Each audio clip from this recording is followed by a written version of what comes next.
नमो अरिहन्ताणं नमो सिद्धाणं नमो आयर्याणं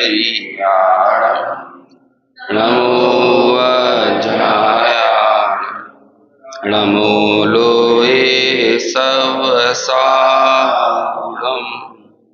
मंगलम भगवान वीरो मंगलम गौतमो गणी मंगलम कुंद कुंदाद्यो जैन धर्मोस्तु मंगलम सर्वमंगल मांगल्यम सर्वकल्याणकारकम प्रधानं सर्वधर्माणां जैनं जयतु शासनम् जैनं जयतु शासनम् येनात्मा मैव परत्वेनैव च परम् अक्षयानन्तबोधाय तस्मै सिद्धात्मने नमः। समाधि तंत्र ग्रंथ में श्लोक 90 पे कल अपनी चर्चा हुई। 91 नंबर का श्लोक 167 पेज नंबर पर है। पढ़ते हैं पहले उसे अपन।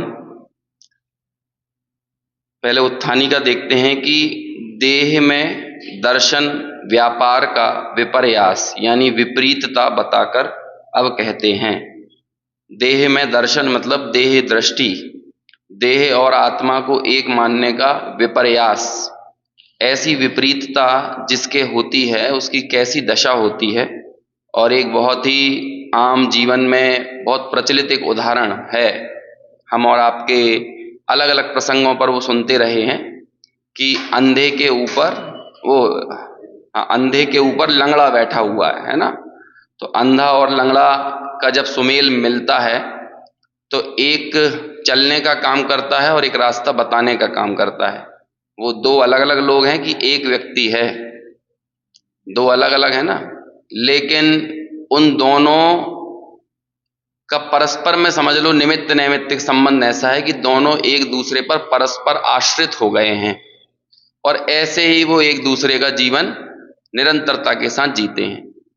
तो ऐसी ही कुछ स्थिति यहाँ पर अज्ञानी की बताते हैं कि वो हैं तो दो लेकिन लगते एक हैं, क्योंकि वो एक दूसरे की क्रियाओं में सहभागी बनते हुए देखे जाते हैं। अब उनको दो को दो ना मानकर एक मानना ये विपर्यास है। ऐसे ही हमारे जीवन में अनेक निमित्त नैमित्तिक संबंध रूप से परस्पर में आश्रय जीव और पुद्गल का देखा जाता है। हैं वो दो लेकिन उन्हें एक मानना ये ही विपर्यास है। तो इस उदाहरण को यहाँ पर बताते हुए अज्ञानी की मान्यता को प्रतिपादित करेंगे। अनंतरज्ञः संधत्ते दृष्टिं पंगोर्यथान्धके संयोगात् दृष्टिमंगेऽपि संधत्ते तद्वदात्मनः। पद्यानुवाद। यथा पंगु की दृष्टि का करे अंधे में आरोप, तथा वेद विज्ञान बिन तन में आत्मारो। देखो क्या कहते हैं, अनंतरज्ञः संधत्ते। अनंतर अनंतः अज्ञः, निरंतर रहने वाला अज्ञान, उसे कह रहे हैं अनंतरज्ञः। अनुवाद में तो लिख दिया भेद विज्ञान ना रखने वाला पुरुष, ऐसा लिखा है अनुवाद में, लेकिन आप मूल शब्द से अर्थ देखोगे तो अनंतः अज्ञः, निरंतर अज्ञान में वर्तने वाला। वो अज्ञान यद्यपि भेद विज्ञान के अभाव के कारण है लेकिन है निरंतर अनंत काल से। यथा, जिस तरह से, अनंतः अज्ञः, जो अनंत काल से अज्ञान में जी रहा है, वो क्या करता है, तो संधत्ते दृष्टिम, क्या कहा, संधत्ते यानी धारण करता है, आरोपित करता है, मानता है।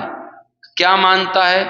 दृष्टिम पंगोर यथांध के, कि पंगु व्यक्ति अंधे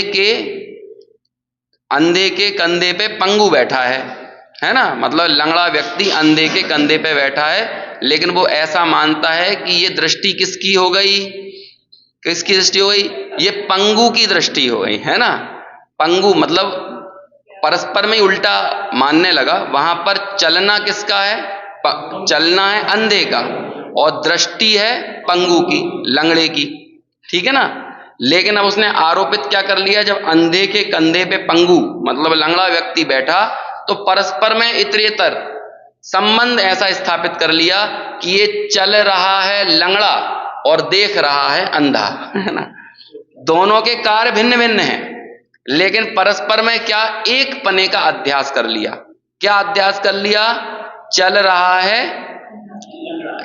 है कौन? लंगड़ा, और देख रहा है, ऐसा ही हुआ ना, चल रहा है लंगड़ा और देख रहा है अंधा। क्यों? हाँ, यही तो अपना होता है ना, कि हमें क्या लगता है कि दिमाग में वो है न्यूरॉन्स, इनसे जानना होता है, इनसे क्या होता है? देखना होता है। तो वो कह रहे हैं भैया ये देखना जानना ये सब क्या है? ये देखना जानने रूप स्थिति तो ज्ञान की है, उसमें निमित्त पने से ये इंद्रियां काम करती हैं, लेकिन हम मानते क्या है? ये देखना जानना किसका हो रहा है? ये शरीर का हो रहा है। लेकिन शरीर की जन्मने मरने रूप अनेक अवस्थाएं शरीर की होती हैं, लेकिन वो जन्मना मरने रूप अवस्थाएं, बीमारी, निरोगता, स्वस्थता, अस्वस्थता, इन सब चीजों को हम क्या मानते हैं? कि मैं ही स्वस्थ अस्वस्थ हो गया, मैं ही जन्म गया, मैं ही मर गया। कुछ क्रिया देह की थी जिन्हें मैं आत्मा में आरोपित कर देता हूं, और इसमें कुछ क्रिया आत्मा की थी उसे मैं देह में आरोपित कर देता हूं। तो ये ठीक भूल वैसे ही है जैसे मैं अंधे को दृष्टि वाला मान लेता हूं और लंगड़े को चलने वाला मान लेता हूं, ठीक है ना। इसलिए ये उदाहरण यहां पर दिया है। और ऐसा क्यों होता है? अनंत अज्ञः, अनंत अज्ञान के कारण। तो अनंत अज्ञान के कारण जैसे पंगु व्यक्ति पंगोर यथांध के दृष्टिम, कि जैसे लंगड़े की दृष्टि को अंधे पुरुष में आरोपित कर दिया जाता है, मानो अंधे की ही आंखें हों। और ऐसा क्यों माना? तो कहते हैं संयोगात, दोनों के परस्पर में संयोग के कारण। ऐसे ही हमने भी ऐसा क्यों माना कि जानने वाला शरीर है और जन्मने मरने वाला आत्मा है? संयोगात, दोनों के संयोग के कारण। और ये संयोग कब से है? अनादिकाल से है, आज और कल का नहीं है।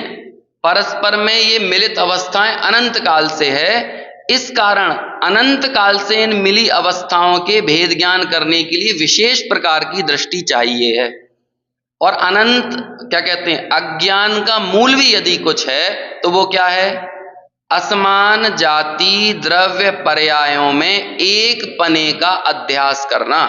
ये दो असमान जाति द्रव्य पर्याय हैं।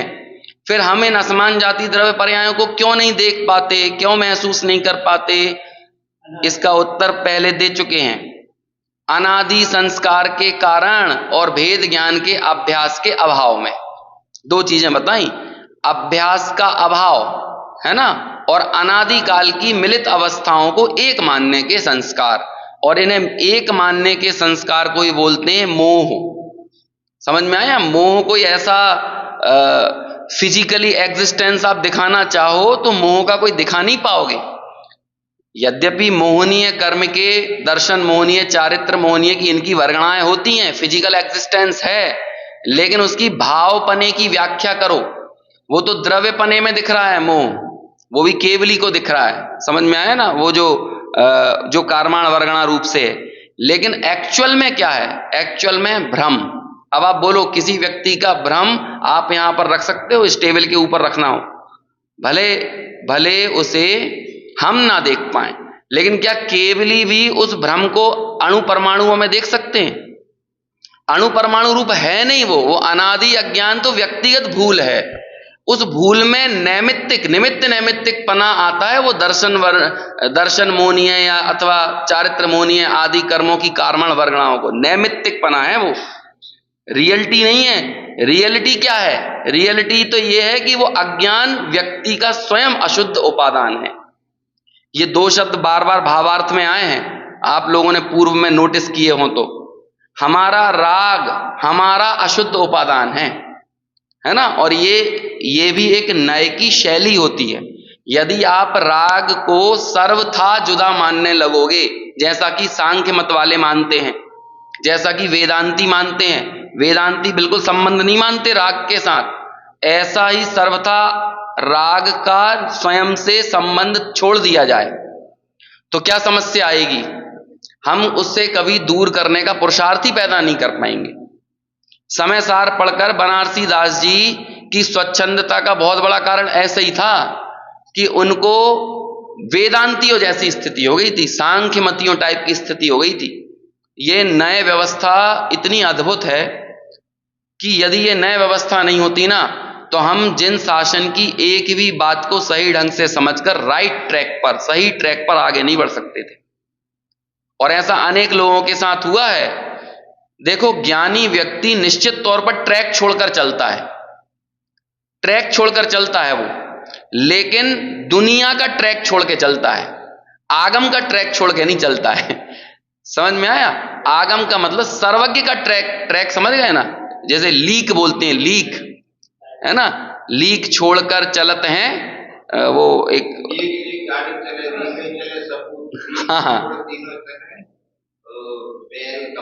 हाँ ऐसा करके कुछ आता है ना कि हाँ लीक छोड़कर चलता है, लीक पे चलता है कपूत, और लीक छोड़ के चलता है कौन?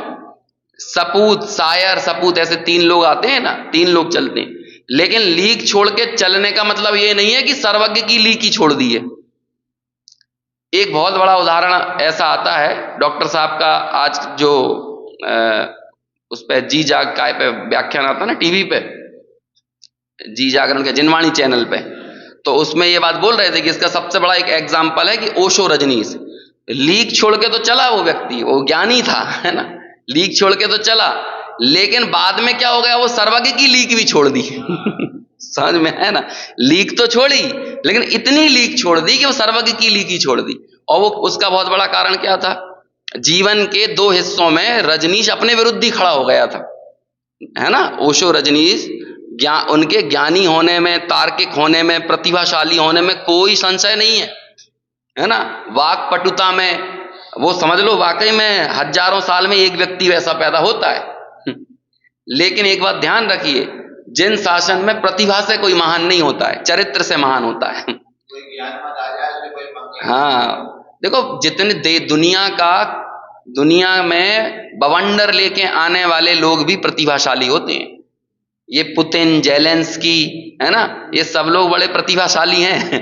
ये कोई अप्रतिभाशाली लोग नहीं है, लेकिन दृष्टि के अभाव में, समझ में, नजरिया, सम्यक नजरिया नहीं होना, योग्य चारित्र नहीं होना, ये दुनिया का अभाव कर देता है। आप क्या समझते? ओसामा बिन लादेन कम प्रतिभाशाली था? आप उसका पूरा इतिहास पढ़ो, हिटलर कम प्रतिभाशाली था, है ना। जिन परिस्थितियों में हिटलर का जन्म हुआ, वो उन परिस्थितियों का यदि आप मूल्यांकन करोगे तो एक पूरी महाशक्ति के विरुद्ध अकेले दम पर जर्मनी को पुनर्खड़ा करने वाला व्यक्ति था हिटलर। पहले विश्व युद्ध के बाद जर्मनी को नस्ते नाबूद कर दिया गया था। ऐसी जर्मनी के विरुद्ध ट्रीटी, संधियां लगाई गई थी। उन संधियों के बाद जर्मनी को पुनः स्थापित करने में योगदान था हिटलर का। लेकिन बाद में क्या हुआ? योग्य नजरिए के अभाव में, योग्य दृष्टि के अभाव में वो व्यक्ति सबसे दुर्दांत व्यक्ति माना जाने लगा अपने कालखंड का। 10-10 लाख लोगों को कत्लेआम कर दिया। तो ये सब लोग प्रतिभाशाली थे, और ऐसा हर क्षेत्र में होता है। इसलिए हम लोग प्रतिभा के सामने सर नहीं झुकाते हैं, चरित्र के सामने सर झुकाते हैं। ये बात बहुत गलत है। यदि आपको लगता है कि ये व्यक्ति प्रतिभाशाली है तो इसके सामने झुका जाए, तो हम जिन शासन को नहीं समझ रहे हैं। इससे क्या पता है? कोई व्यक्ति मूक केवली हो, जीवन में कभी उसने कोई लेक्चर भाषण नहीं दिया, बोलो हम उनके सामने सिर झुकाएंगे कि नहीं? और एक तरफ कहते हैं सव्व आगम धरो भी, सर्व आगम धर हो, लेकिन फिर भी क्या कहते, परमाणु मात्र भी जिसके जीवन में राग की सत्ता है, राग की सत्ता मतलब पर द्रव्य के प्रति एकत्व पड़ा हुआ है, वो चारित्र मोहनीय संबंधी राग नहीं, दर्शन मोहनीय संबंधी राग, यदि वो परमाणु मात्र भी पड़ा हुआ है ना, तो फिर वो ऐसा व्यक्ति चाहे सर्व आगम धर हो, कहते हैं, लेकिन वो सिद्धि की प्राप्ति नहीं करता और ऐसा व्यक्ति नमने योग्य नहीं है। ये इससे क्या सिद्ध होता है कि हमने आचरण को इतना महत्व दिया है। तो ऐसे ही अब वो बात चल रही थी, तो उन्होंने ये बात कही कि भाई वो क्यों ट्रैक से अलग चले गए, क्योंकि नए ज्ञान का अभाव। अब आप नए ज्ञान का प्रयोग नहीं करो तो आप जिन शासन का एक सूत्र भी समझने में सक्षम नहीं हो सकते। अब आपने सर्वथा यदि राग को भिन्न मान लिया अपने से, तो क्या समस्या खड़ी होगी, क्या समस्या खड़ी होगी कि आप उसके अभाव करने के किसी पुरुषार्थ को भी स्वीकार नहीं करोगे।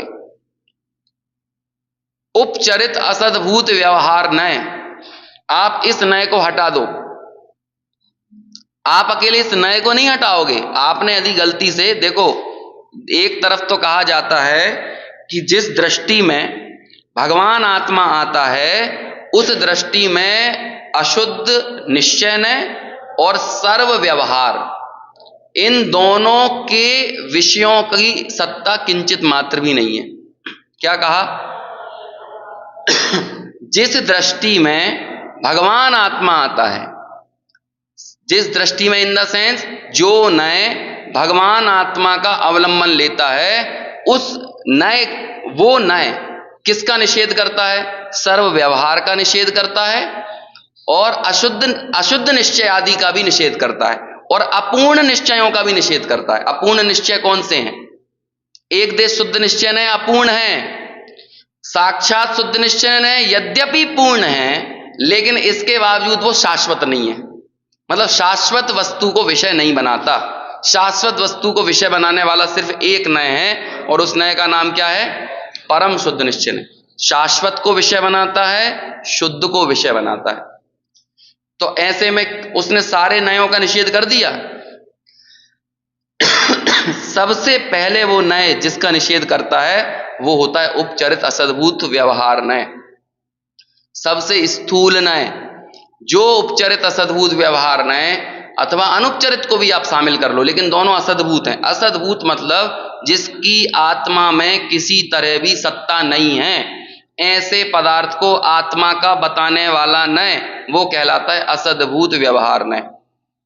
समझ में आया, जिनकी आत्मा में किंचित भी रत्ती मात्र भी सत्ता नहीं है, जैसे कि ये माइक, ये कपड़े, इनकी आत्मा में कितनी सत्ता है, लेकिन ये मेरे कपड़े हैं, ये कौन सा नय कहेगा, उपचरित असद्भूत व्यवहार नय। समझ में आया। भगवान का समवसरण कौन सा नय कहता है, उपचरित असद्भूत व्यवहार नय। और ये शरीर, इसकी भी मुझ में सत्ता नहीं है, ऐसा जिसके साथ मेरा संबंध स्थापित करता है वो कौन सा नय है, कौन सा नय है, अनुपचरित असद्भूत व्यवहार नय। उपचरित यानी बिल्कुल फॉर्मेलिटी और अनुपचरित यानी थोड़ी सी रियलिटी, लेकिन एक्चुअल में है झूठी बात, है ना। जैसे मेरा शरीर, थोड़ी सी इसमें लगती तो है रियलिटी, लेकिन है वास्तव में झूठी बात। इसलिए क्या है, अनुपचरित असद्भूत व्यवहार नय। ये दोनों नयों को, सब तो बहुत स्थूल भेद विज्ञान है ये। देह के साथ और देह से भिन्न पदार्थ, माता पिता, घर परिवार, दुकान जायदाद, इन सब चीजों से 10 प्रकार के परिग्रह, इनके साथ भेद विज्ञान, इसे सबसे स्थूल भेद विज्ञान कहते हैं। समझ में आया। लेकिन एक नय जिनवाणी में ऐसा है जो ये कहता है कि ये सारे मेरे हैं। अब आप यदि इस नय को हटा दोगे तो क्या दिक्कत आएगी, आप अकेला इस नय को नहीं हटाओगे। जिस दिन आपने इस नय में आग लगा दी ना, उपचरित असद्भूत व्यवहार नय में सर्वथा आग लगा दी, उस दिन आपको अपने चरणानुयोग से भी हाथ धोना पड़ जाएगा। और इसका उत्तर दिया, यदि उपचरित असद्भूत व्यवहार नय को आप नहीं मानो, आचार्यों ने ये लिखा है, यदि आप सर्वथा इससे इंकार करो, आप पढ़िए देवसेनाचार्यकृत नय चक्र, आलाप पद्धति, माल्य धवल के नय चक्र, इन सब में आप देखेंगे एक एक नय की महत्ता बताई। तो उसमें कहा यदि उपचरित असद्भूत व्यवहार नय नहीं होता, तो जैसे किसी जीव को मसल दो या राख को मसल दो, इन दोनों में कोई अंतर नहीं रह जाएगा। जीव की रक्षा करने का उपदेश यदि दिया जाएगा तो कौन से नय से दिया जाएगा? उपचरित सद्बुद्ध व्यवहार नय से दिया जाएगा ना। पानी छानने का उपदेश दिया जाएगा तो किस नय से दिया जाएगा? उपचरित सद्बुद्ध है ना। क्या खाना है क्या नहीं खाना है ये उपदेश दिया जाएगा तो किस नय से दिया जाएगा? उपचरित सद्बुद्ध व्यवहार नय से।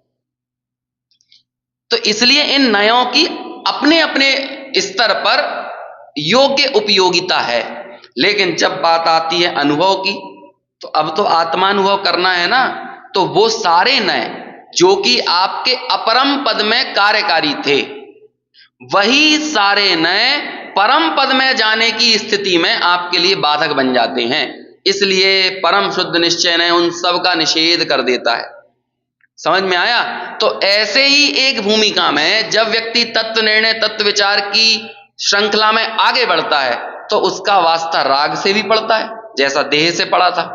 तो राग से जब वास्ता पड़ा तो वो राग को सर्वथा मुझसे भिन्न मान ले, तब क्या दिक्कत आएगी कि उसके अभाव के लिए जो उपयुक्त पुरुषार्थ है वो नहीं करेगा। और यदि सर्वथा अभिन्न मान ले तब भी जो उपयुक्त पुरुषार्थ है वो नहीं करेगा। आपके शरीर में फोड़ा हुआ आपके शरीर में हुआ है कि आपके शरीर में नहीं हुआ है? बताओ। वो आपके शरीर का अंग है कि आपके शरीर का अंग नहीं है? बताओ, है ना। फोड़ा हुआ, पस पड़ रहा है, दर्द है बहुत भयंकर। अब बोलो क्या करोगे उसका? यदि आप उसे सर्वथा भिन्न मान लोगे तो आप यहां पर कोई उपाय नहीं करोगे, और इसे अपने शरीर से अभिन्न मान लोगे तब भी कोई उपाय नहीं करोगे।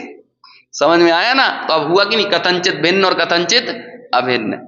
ऐसे ही राग कथनचित भिन्न और कथनचित अभिन्न है। समस्या क्या खड़ी होती है कि हम इन संयोगी अवस्थाओं को सर्वथा मान लेते हैं, और ऐसे ही संयोग को सर्वथा मानने की भूल शरीर के साथ चल रही है। ये एक संयोगी अवस्था थी, लेकिन हमने क्या मान लिया? इसे सर्वथा मान लिया। अंधे के ऊपर लंगड़ा बैठकर दृष्टि दे रहा था, वो दृष्टि लंगड़े की थी, वो दृष्टि अंधे की नहीं थी, और वो सफर लंगड़े का था, वो सफर अंधे का नहीं था। वो गमन जो हो रहा था वो लंगड़े का था, वो अंधे का नहीं था। ये एक तात्कालिक संयोग था, लेकिन हमने उस तात्कालिक संयोग को क्या मान लिया? परमानेंट। गलती बस ये है, तात्कालिक को तात्कालिक मानोगे तो कोई दिक्कत नहीं है। हमारी भाषा वस्तु व्यवस्था के अनुसार हो या ना हो कोई समस्या नहीं है, लेकिन हमारी मान्यता वस्तु व्यवस्था के अनुसार होना चाहिए। हम सब लोग यहां आए और घर जाकर वस्तु व्यवस्था के अनुसार शब्द बोलने लगें, लेकिन मान्यता तो रखें अपनी अज्ञान की ही।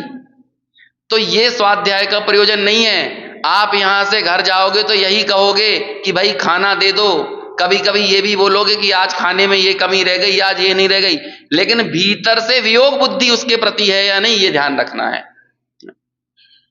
घर जाकर ये नहीं बोलना हे मेरे शरीर की पत्नी, है ना, हे मेरे शरीर के पतिदेव, ठीक है ना, हे मेरे संयोग के बच्चों, इतना नहीं बोलना। अरे मेरा बच्चा, मेरे पति, मेरी पत्नी, यही बोलना है। यही भाषा तो लोक व्यवहार के अनुसार होती है, लेकिन ज्ञानी की मान्यता वस्तु स्वरूप के अनुसार होती है। हम लोग अभ्यासी होकर भाषा बदलना सीख जाते हैं, लेकिन मान्यता बदलना नहीं सीखते हैं। यही तो अज्ञान का गहन मूल है। समझ में आया? कोई को भाषा बदलने की जरूरत नहीं है, लेकिन मान्यता बदलना है। जब तक हम इस दुनिया में हैं, हमें दुनियावी कायदों के अनुसार, दुनियावी भाषा के अनुसार चलना पड़ेगा, जीना पड़ेगा। आप नहीं कर सकते। मुनिराज भी जो उनके उपयुक्त लोक व्यवहार होता है, उनके उपयुक्त, अब उनका व्यवहार हमारे यहाँ जैसा तो नहीं होगा, गृहस्थों के जैसा, उनके उपयुक्त जो लोक व्यवहार है उससे ही जीवन जीते हैं, लेकिन मान्यता वस्तु स्वरूप के अनुसार रखते हैं। ये अंतरात्मा का लक्षण है। समझ में आया? और अनादि अज्ञान का मूल भाषाई प्रयोग नहीं है। अनादि अज्ञान का मूल क्या है? उन दो भिन्न द्रव्यों में, उन संयोगी द्रव्यों में एक पने का विपर्यास। कौन सा शब्द प्रयोग किया यहां पे? विपर्यास। मिथ्या मान्यता, विपरीत मान्यता। कैसे छूटेगी ये? विपर्यास का जवाब अभ्यास से ही दिया जा सकता है। आप जब भी कभी देखोगे शास्त्रों में भेद विज्ञान को एक कला कहा है, क्या कहा है? भेद विज्ञान एक कला है, और कला जो होती है ना, वो निरंतर अभ्यास मांगती है। क्या मांगती है? प्रैक्टिस, जिसको बोलते हैं अंग्रेजी में, क्या कहते हैं? प्रैक्टिस। जो जो लोग साइंस पढ़ के भी जीवन जीने के लिए आगे बढ़े हैं ना, वास्तव में वो कलाकार ही हैं। क्योंकि कुछ चीजें, बौद्धिक ज्ञान वो विज्ञान हो सकता है, लेकिन उस विज्ञान का इंप्लीमेंट ये कला होती है। और कला में महारत व्यक्ति अभ्यास से बनता है, प्रैक्टिस से होता है। कैसे होता है? प्रैक्टिस से। इसका उदाहरण आप देखेंगे, जैसे डॉक्टर 35 साल से डॉक्टर है, तो क्या कर रहा है वो? क्या क्या कहते हैं उसको? प्रैक्टिस। ये नहीं बोलते 35 साल से दुकान चला रहा हूं क्या बोलेगा वो? प्रैक्टिस। मतलब जीवन के अंत। अपने यहाँ एनपी मिश्रा डॉक्टर थे, उनका मैंने 2013 में इंटरव्यू किया था पीपल्स समाचार के लिए। तो उस समय उन्होंने बोला था कि बड़ी बड़ी अच्छी बात उन्होंने बोली। वो 82 साल के थे उस टाइम पे। तो मालूम है ना, एनपी मिश्रा डॉक्टरों के पितामह कहे जाते हैं। जब भोपाल गैस कांड हुआ तो डीन थे वो, है ना। तो उनसे पूछा कि अब आप अपने आप को क्या कैसा देखते हैं? मैंने ऐसा प्रश्न किया कि अब अपने आप, इतने वर्षों में आपने अनेकों डॉक्टर्स निकाल दिए, और ये बात होती है, आप दुनिया में किसी भी चीज में जब महारत हासिल कर लेते हो ना, तो आप विनम्र हो जाते हो। ये नेचुरल बात है। कोई व्यक्ति अकड़ रहा है ना, समझ लो बड़ा नितांत अज्ञानी है वो, है ना। वो अकड़ रहा, ज्ञान की अकड़ भी यदि किसी के अंदर है ना, तो वो नितांत अज्ञान की द्योतक है, आपकी अकड़। और बड़ी विनम्रता के साथ बोलते हैं कि देखो भाई, मैं 23 साल की उम्र में डॉक्टर बना था, मैंने उस वर्ष भी प्रैक्टिस ही की थी, और आज मैं 82 साल का हो गया हूं, तब भी मैं प्रैक्टिस ही कर रहा हूं। तो मेरी प्रैक्टिस करते रहना या मेरा प्रैक्टिस करना इस बात का सूचक है कि मैं इस क्षेत्र में अभी भी सीख रहा हूं, अभी भी जान रहा हूं, समझ रहा हूं। ये इस बात का प्रतीक है। और हर दिन कुछ नई बीमारियां मुझे नए रोगों के बारे में सिखा देती हैं, और मेरे कुछ नए प्रयोग उनके इलाज के बारे में सिखाते हैं। सच्ची बात तो यह है कि मैंने किताबों से तो बहुत थोड़ा सीखा था, जिंदगी भर तो अपने मरीजों से सीखा है इनसे सीखा है, मरीजों से। क्योंकि हर मरीज की अनुभूतियां अलग हैं, हर मरीज का दर्द अलग है, हर व्यक्ति का दर्द है ना अलग अलग है। तो ये है। तो मैंने कहा कि ये अभ्यास करने की ऊर्जा आप कहां से लाते हो? तो उन्होंने कहा कि देखो, मेरी उम्र लिखी तो हिंदी में जाती है 82, लेकिन इसे पढ़ो आप उर्दू में मतलब 28 उर्दू पीछे से पढ़ी जाती है ना। कह रहे मेरी उम्र लिखी तो हिंदी में है, लेकिन इसे पढ़ना आपको उर्दू में है।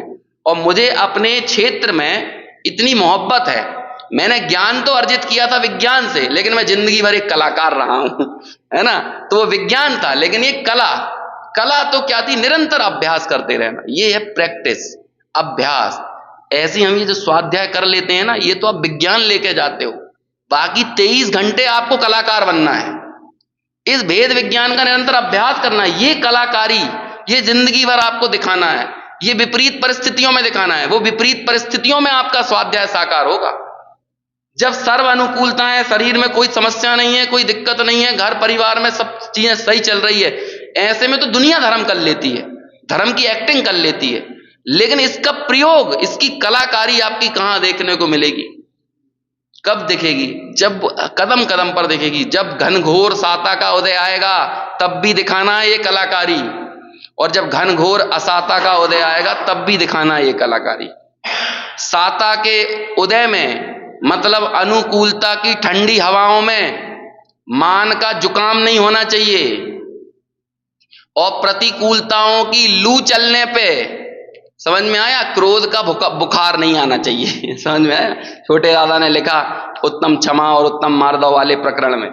लेकिन जिनका आंतरिक स्वास्थ्य कमजोर होता है, अनुकूलता की ठंडी हवाओं में उन्हें मान का जुकाम हो जाता है, और प्रतिकूलताओं की गर्म लू में, लू के थपेड़ों में उनको क्रोध का बुखार आ जाता है। तो अब बोलो, ये आत्मिक स्वास्थ्य की मजबूती कैसे आएगी? भेद ज्ञान कला से, प्रैक्टिस से। छोटी सी छोटी चीजें करने के लिए, बोलो पहली बार में गोल रोटी बनी थी बन गई थी पहली बार में गोल रोटी, हमसे तो आज तक नहीं बनी। उसका कारण ये है कि हमने अभ्यास ही लिमिटेड किया है। यदि अच्छे से अभ्यास करते, हमारे कई साथी थे 10 उठेंगे, 10 मिनट में भोजन बना लेंगे और अगले 5-7 मिनट में तैयार होकर ऑफिस निकल जाते थे। जब मैंने अपने जीवन में करियर की शुरुआत की थी, अभ्यास किया। लड़कों की इतनी जबरदस्त प्रैक्टिस, लड़के होने के बाद, है ना, वो ये बोलते थे कि हमारी मम्मी भी हमारे रोटी बनाने की कला की कायल है। हाँ, कि हम इतनी जबरदस्त तेजी से रोटी बना लेते, क्यों? अभ्यास। उन्होंने पढ़ते समय इतना अभ्यास किया, ठीक है ना, तो ये आने लगा था। अब देखो आप कितनी सारी चीजें, बोलो, जो सारंगी बनाते हैं, तबला बजाते हैं, कितने बार, कितने दिन के लिए बजाते हैं? अभी कौन खत्म, जाकिर हुसैन खत्म हुए थे, है ना। ये सब लोग भी जब इनको देखते हैं ना, ये बड़े विनम्र, बड़े क्या कहें, अंदर से भीगे हुए लोग हैं। लेकिन अंदर से भीगना अकेला पर्याप्त नहीं होता है। जब तक सही मार्ग ना मिल जाए ना, तो उस भीगी जमीन पर सम्यक्त का कोई पौधा नहीं उगता है ना। मार्ग मिलना भी, अनेकों बार हम सब लोग भी मंद कषाय की चरम सीमा पर पहुंचे, लेकिन मार्ग नहीं मिला। तो मंद कषाय ने काम नहीं कर पाया कुछ। मंद कषाय तो मिली, तत्व विचार की शक्ति भी मिली, लेकिन उपदेश का लाभ नहीं हुआ। सम्यक सन्मुख मिथ्या दृष्टि के प्रकरण में आया ना, कुछ चीजें तो दैव योग से मिल गई, लेकिन उपदेश का लाभ यहां तक नहीं पहुंच पाए। और चूंकि उपदेश का लाभ नहीं मिला, तो उसकी प्रोसेसिंग नहीं हुई। जब आपके पास उपदेश नहीं होगा तो प्रोसेस क्या करोगे? इसलिए स्वाध्याय तो रॉ मटेरियल है, कच्चा माल। हम यहां से कच्चा माल लेके घर जाते हैं, लेकिन इसको प्रोसेस करने के लिए आपको निरंतर अभ्यास करना पड़ेगा, कदम कदम पे करना पड़ेगा। अब ये कदम कदम कर रहने वाला अभ्यास कभी छूटेगा नहीं, किसी क्षण नहीं छूटेगा। आप जब सो जाओगे तब भी अभ्यास की धारा बर्थ चलती रहेगी, यदि जागते हुए में अभ्यास रहेगा तो। तब आते हैं आत्मा के सपने। आत्मा के सपने मतलब मैं आत्मा हूं, ऐसे सपने। नहीं तो नहीं आएंगे। फिर तो यही दिखेगा जो दिन में दिखता था, वो ही रात में दिखेगा। दिन में घर दुकान परिवार, किससे लेना है, किसको देना है, ये दिख रहा था, रात में भी वही दिखेगा। रात में भी उसकी प्रतिकूलता की, अनिष्ट की आशंकाएं नजर आएंगी। समझ में आया? वो अपन ने एक दिन बताई थी ना, 3 चीजें जिनके, जो सपनों में सबसे मूल रहती हैं। कोई डरा छुपा भय, कोई अतृप्त लिप्सा तृष्णा, या फिर कोई अनिष्ट की आशंका, या कोई क्या कहें, मूल तो यही 2 चीजें होती हैं। भय होगा या कोई ना कोई लिप्सा होगी। हमारे संसार के बहुधा भाग में हम या तो लोभ से घिरे रहते हैं, या फिर हम भय से घिरे रहते हैं। और पूरा बाजार भी इसी नीति पे चलता है, एक पे एक फ्री। ये क्या हो गया? लोभ। और मात्र 2 दिन की सेल। ये क्या हो गया? भय हो गया कि नहीं? इसी में चलता है कि नहीं पूरा बाजार है? बस 2 दिन में सेल चली जाएगी, 2 दिन में। तो ये डर लगा कि सेल ना चली जाए, है ना। इस सबसे क्या कहें, फैसिनेटिंग वर्ड्स है सेल। सेल जो शब्द है ना, सबसे ज्यादा मंत्र मुग्ध करने वाला शब्द है पूरी दुनिया को। और इसका बाकायदा अध्ययन हुआ था, और उसके बाद ये होता है कि सबसे ज्यादा लोगों में अट्रैक्शन पैदा करने वाले शब्द का नाम है सेल, ऐसे एली, है ना। और वो सेल यही है, एक पे एक फ्री, या 2 दिन के अंदर चली जाए। और ऐसे ही पूरा बाजार चलता है। बोलो क्या हो जाएगा यदि उस टाइम में नहीं ले पाए कोई चीज, तो कुछ अपना भीतर का कुछ बिगड़ जाएगा क्या, है ना। तो हाँ पूछिए।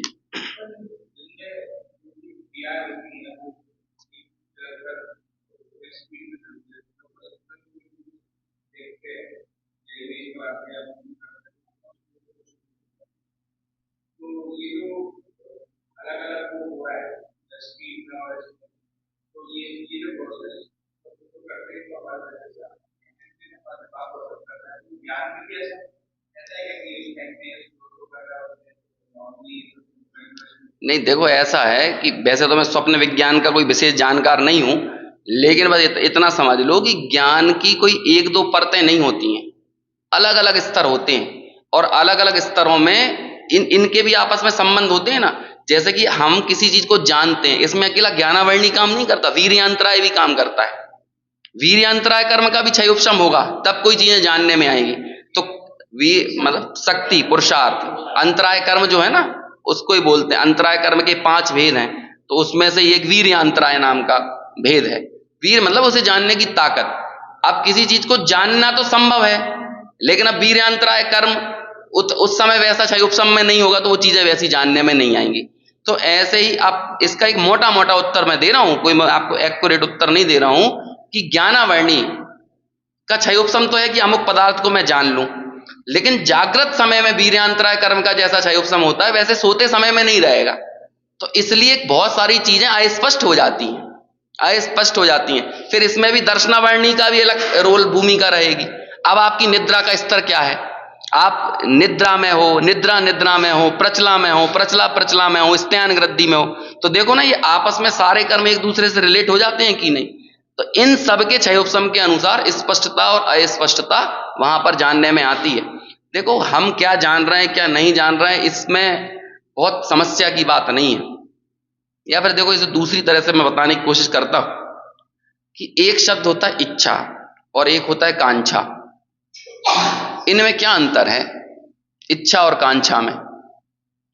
हम लोग कई बार हमारे भीतर सहज परिणामों से उत्पन्न होने वाली इच्छाओं के साथ ही खींचतान करने लगते हैं। वहां आप कुछ नहीं कर सकते, वहां पर करना दोनों स्थितियों में भेद ज्ञान है, लेकिन इच्छाएं होना वो उतनी तकलीफ की बात नहीं है, लेकिन कांक्षा बहुत दिक्कत की चीज है। हालांकि इच्छा जो है, इच्छा का ही और ज्यादा कुत्सित रूप कांक्षा है वो भी इच्छा रूप ही, लेकिन थोड़ा और कुत्सित रूप है। कांक्षा जो है वो श्रद्धा गुण का विपरीत परिणमन है और इच्छा जो है वो चारित्र गुण का विपरीत परिणमन है। समझ में? सम्यक दृष्टि को इच्छा तो होती है लेकिन वो निकांक्षित हो जाता है। समझ में आया? या फिर लौकिक उदाहरण से समझो, एक होता है दोष और एक होता है अपराध। इच्छा दोष है लेकिन कांक्षा अपराध है। दो तरह के मुकदमे चलते हैं, दीवानी और फौजदारी। दीवानी अपराध किसे कहते हैं? जो दोष हो, लेकिन फौजदारी क्या होते हैं? अपराध जिनमें आपसी समन्वय संभव हो, है ना, और जो आपसी समन्वय से क्या हो जाएं, सुलझ जाएं, जिन्हें सुलझाया जा सके। जो लोक अदालत होती हैं, इसमें ऐसा नहीं होता किसी ने किसी का मर्डर कर दिया और आपसी समन्वय से सुलझा दो, नहीं, फौजदारी में नहीं होगा। ये क्या होगा? हाँ, दीवानी में हो सकता है कि भाई हमने 1 लाख रुपए दिए थे, हम समय पे आपको लौटा नहीं रहे हैं, तो ऐसे मुकदमे को लोक अदालत में सुलझा लो, क्योंकि ये फौजदारी वाला मामला है। लेकिन किसी ने किसी का मर्डर कर दिया, रेप कर दिया, तो ये सब काय चीज में आएंगी? ये फौजदारी में आएंगी। तो ये अपराध है। अपराध में कोई भी आपस में वार्तालाप, समन्वय, सुलझने की गुंजाइश ये नहीं रहती है। समझ में? हाँ, सम्यक दृष्टि के जीवन में अतिचार लगते हैं, लेकिन अतिचार प्रायश्चित प्रतिक्रमण से दूर हो सकते हैं। लेकिन आप यदि ऐसा कोई अनाचार कर दो जिससे वो व्रति खंडित हो जाए, फिर कोई प्रायश्चित और प्रतिक्रमण काम नहीं करता है। सम्यक दृष्टि के जीवन में या व्रति के जीवन में इच्छाएं होना वो क्या काय की निशानी है? वो दोष है ना, वो दीवानी मुकदमा है ना। लेकिन आपने कुछ ऐसी कांक्षा कर ली, समझ में आया, कि वो तो समझ लो वो जैसे पूर्व व्रतानुस्मरण, पूर्व की याद आ गई। पूर्व व्रत, ब्रह्मचर्यानुव्रत वगैरह में आता है ना, पूर्व व्रतानुस्मरण, तो पूर्व के भोगे गए भोगों की याद आ जाए, तो याद आई, लेकिन झट से आपने क्या किया? प्रायश्चित प्रतिक्रमण लेके उस अतिचार से निवृत्त होकर आगे बढ़ गए। लेकिन अब याद आई और याद आने में मजा ही आने लगा, एकदम ही रम गए, एकदम उसको लंबायमान करने लगे। तो ये लंबायमान बिना उपादेय बुद्धि के नहीं करते हो। ऐसे ही भीतर में कोई इच्छा पैदा हुई, नेचुरल है किसी कोई भी इच्छा कि कोई हमें अच्छी चीज दिखी, ऐसा लगा कि ये भी हमारे पास होना चाहिए, लेकिन फट से एकदम क्लिक किया है, ये कैसे क्यों कर रहा हूं मैं, आखिर मैं किस चीज के प्रति इतनी प्रीति और मोह बुद्धि के साथ अपनत्व और एकत्व स्थापित करना चाह रहा हूं। तो झट से जो क्लिक होता है, ये क्लिक तत्व ज्ञान के बिना नहीं हो सकता। आपके भीतर यदि तत्व ज्ञान ना हो, तो ऐसे ही निरंतर बहने वाली जो हमारी धाराएं हैं ना, ये सब श्रद्धा के दोष हैं, जिनमें परद्रव्य में एकत्व बुद्धि, परद्रव्य को अपना मानने का जो मिथ्या अभिप्राय पड़ा रहता है ना, विपर्यास, ये विपर्यास वास्तव में वो मूल श्रद्धा की भूल है कि मैं कौन हूं, सत्ता, मेरी सत्ता मूल में कहां है, इस बात का विपर्यास होने के कारण ये भूल है। और दो संयोगी द्रव्यों को आपस में एक मानने के कारण ये मिथ्या अभिप्राय, मिथ्या परिणमन चलता रहता है। झट से थोड़ी देर के लिए कोई चीज अच्छी लगना, इसमें कोई दिक्कत की बात नहीं है, लेकिन वहां उपादेय बुद्धि होना, लंबायमान। हम सबके भी जीवन में विकल्प आते हैं, किसी के प्रति क्रोध आ जाता है, लेकिन आप जैसे देखो, अनंतानुबंधी का चिन्ह क्या बताया, तीव्र कषाय का चिन्ह क्या बताया, बैर को तीव्र कषाय का चिन्ह बताया है। बैर जो है वो साक्षात अनंतानुबंधी का रूप है, समझ में आया? क्रोध नहीं है, क्रोध तो आ गया चला गया, लेकिन आप बैर यदि धारण किए हो ना, ये साक्षात इस बात की सिद्धि करता है कि आपके अंदर गहरी तीव्र कषाय पड़ी हुई है। और ऐसा बैरी व्यक्ति सम्यक दर्शन का कैसे अधिकारी हो सकता है, जो क्रोध को उपादेय माना है? आप अपने घर में अचार मुरब्बा तभी तो रखोगे ना जब अचार मुरब्बे में रस होगा आपको। तो ऐसे ही आप अपने में क्रोध को संभाल के कब तक क्यों रखोगे? क्योंकि उसमें रस होगा। इसलिए डॉक्टर साहब ने वहां लिखा कि बैर जो है वो क्रोध का ही अचार मुरब्बा है, समझ में है? क्रोध आ गया चला गया, लेकिन रखा हुआ है, सहेजा हुआ है। ये किस बात का सूचक है? कि उसमें उपादेय बुद्धि है। ऐसे ही राग में उपादेय बुद्धि। एक बार और बात आई थी, राग होने में दिक्कत नहीं है, राग का राग करने में दिक्कत है। हम अपने जीवन में बहुधा राग से जितने घिरे हैं उसमें कोई तकलीफ नहीं है, लेकिन राग के राग से घिरे हुए हैं। दिक्कत इस बात में है, हमें कितना मजा आता है राग भरी बातों में, प्यार भरी बातों में, एक दूसरे के साथ झूठी बातें करने में कितना आनंद आता है। कई बार तो मेरे पास कोई का फोन आता है कि भैया फलानी हमारी इनके साथ, हमारे फलाने रिश्तेदार के साथ ये तकलीफ है, तो मुझे ये समझ में मैं रिएक्ट क्या करूं क्या रिएक्ट करूं। कई बार तो ऐसी स्थिति बनती, कोई 80 साल की अपनी माता जी दादी जी के बारे में बताता है कि हमारी दादी जी वेंटिलेटर पे हैं या दादी जी बहुत बुरी स्थिति में अस्पताल में भर्ती। अब मैं बोलूं क्या उत्तर दूं, उसमें बड़ी असमंजस की स्थिति होती है। जो मैं सही बोलूंगा तो ये स्वीकार नहीं कर पाएंगे है ना। मैं यदि ये बोलूं उन्हें समाधि मरण सुनाओ तो फिर भैया सामने वाले से दुश्मनी हो जाएगी। और जिसे वो सुनना चाहता है वो नितांत झूठ है, अंदर में यदि गंभीरता से सोचेगा तो वो भी झूठ है। मैं बोलूं अरे कोई दिक्कत नहीं है, अभी और 10 साल जिएंगी, है ना ये मैं बोल रहा हूं, जबकि साक्षात मालूम है कि भाई अभी जिस स्थिति में है वो स्थिति बहुत अच्छी नहीं है। अब ऐसे में क्या बताया जाए? वेद विज्ञान का अभ्यास करवाओ, और यही तो एक सबसे बड़ा उपाय है। लेकिन ये बात सुनना बड़ी मुश्किल चीज है। ये हमने पिछले वाले श्लोक में जो पढ़ा था ना, उसका ही एक और उदाहरण समझ लो कि हमें वैराग्य की बातों से द्वेष होता है। आप किसी से बोल दोगे ना इस तरह की, कोई नहीं भेद विज्ञान कर भाई, जब शरीर छूटना होगा तो छूट जाएगा। यदि किसी को बीमारी में ये बोल दो तो वो बोलो कैसे करे, आपसे द्वेष करने लगेगा, आपकी बातों से द्वेष करने लगेगा, बोलेगा बुला मत देना इनको। हमने हमारे कई रिश्तेदार देखे, सोचते थे चलो प्रवचन वगैरह बजा दो तो थोड़ी सी धारा अच्छी चलेगी, तो गुस्सा होते बंद कर दे इसको, बंद कर, प्रवचन को बंद कर, ऐसा बोलने लगते थे। तो कितना भयंकर दे, ये दर्शन मोहन ये चिल्ला रहा है, समझ लो। जब चीखता चिल्लाता है ना तब ऐसी स्थिति बनती है। चलो खैर, अपन जल्दी इसकी टीका और भावार्थ पढ़ के विषय पूरा करते हैं। जैसे अंतर को यानी भेद को नहीं जानने वाला, भेद को ग्रहण नहीं करने वाला पुरुष लंगड़े की दृष्टि को अंध पुरुष से जोड़ता है या आरोपित करता है। काहे से, कैसे करता है? संयोग से, अर्थात लंगड़े और अंधे पुरुष के संबंध का आश्रय करके।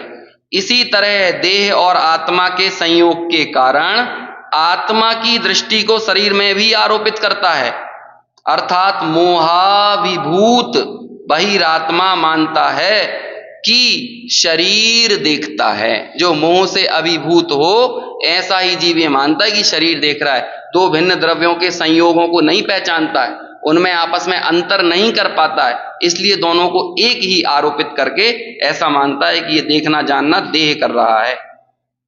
शरीर और आत्मा के संयोग संबंध के कारण अज्ञानी को भ्रम होता है कि शरीर की क्रिया जीव करता है। इस बात को आचार्य दृष्टांत से समझाते हैं कि अंधा लंगड़े को कंधे पर बैठाकर मार्ग में जा रहा है।